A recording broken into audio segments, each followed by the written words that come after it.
ಆಗುಂಬೆಯಲ್ಲಿ ಸೋಮೇಶ್ವರದಿಂದ ಆದ ಸುರಂಗ ಮೇಘರವಳ್ಳಿಯಲ್ಲಿ ಹೊರಗೆ ಬರ್ತದೆ. 12 ಕಿಲೋಮೀಟರ್ ಉದ್ದದ ಸುರಂಗ. ಆಗುಂಬೆ ಪ್ರಪಂಚದ ಅತಿ ಸೂಕ್ಷ್ಮ ಜೈವಿಕ ಜೀವ ಜಂತುಗಳಿರುವಂತಹ ಒಂದು ಸೂಕ್ಷ್ಮ ಹಾಟ್ಸ್ಪಾಟ್ ಆಫ್ ಬಯೋಡೈವರ್ಸಿಟಿ ಅಂತ ಯುನೆಸ್ಕೋದಿಂದ ಡಿಕ್ಲೇರ್ ಆಗಿದೆ. ಅಲ್ಲಿ ಎಷ್ಟು ವೆರೈಟಿಯ ಒಂದು ಪ್ರಾಣಿಗಳು, ಪಕ್ಷಿಗಳು, ಸಸ್ಯಗಳಿದ್ದಾವೆ ಅಂತ ಹೇಳಿದ್ರೆ ಪ್ರಪಂಚದಲ್ಲಿ ಎಲ್ಲಿಯೂ ಇಲ್ಲ.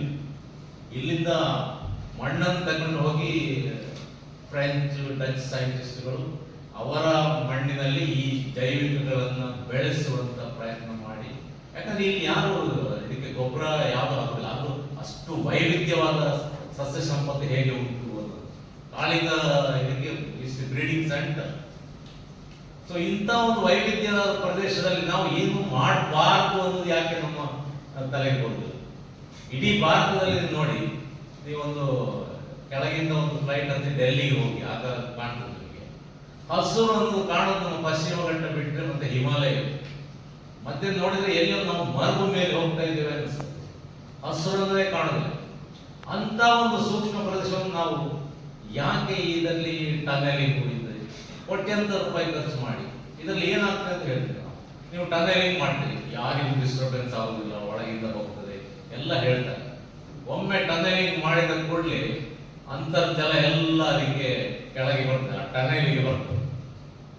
ಆ ಟನೆಲ್ಗೆ ಬಂದು ಕೆಳಗಡೆ ನಮ್ಮ ಸೋಮೇಶ್ವರದಲ್ಲಿ ದೊಡ್ಡ ಒಂದು ಹೊಳೆ ಬರ್ತದೆ ನೀರು. ಆ ಹೊಳೆ ಎಷ್ಟು ಸಮಯ ಇರ್ತದೆ ಅಂದ್ರೆ ಒಂದು 2-3 ವರ್ಷ ನೀರು ಖಾಲಿ ಆಗುವವರೆಗೆ ಮೇಲೆ ಆಗುಂಬೆಯಲ್ಲಿ ಇರುವ ನೀರು.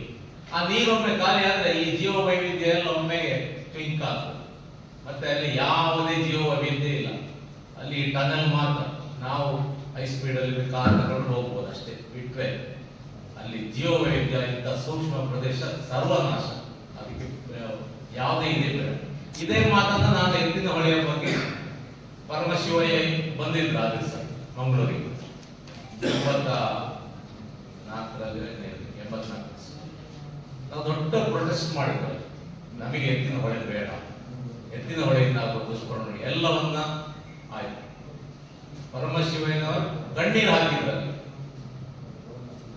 ಆಮೇಲೆ ನನ್ನನ್ನು ಪುನಃ ಬೆಂಗಳೂರಿಗೆ ಕರೆದು ನೀವು ಅಲ್ಲಿಗೆ ಬರ್ಬೇಕಂತ ಹೇಳಿ ಅಲ್ಲಿ ಪತ್ರಕರ್ತರು ಘಟ್ಟದ ಮೇಲೆ ನೋಡು ಯಾವುದೇ ಇದರಿಂದ ಪ್ರಯೋಜನ ಪಡೆಯುವುದು ಇಲ್ಲ, ನಮಗೆ ಕುಡಿಯುವ ನೀರಿಗೆ ನೀವು ಇದು ಮಾಡ್ತೀರಾ. ನಾನು ಹೇಳಿದೆ ನಿಮಗೆ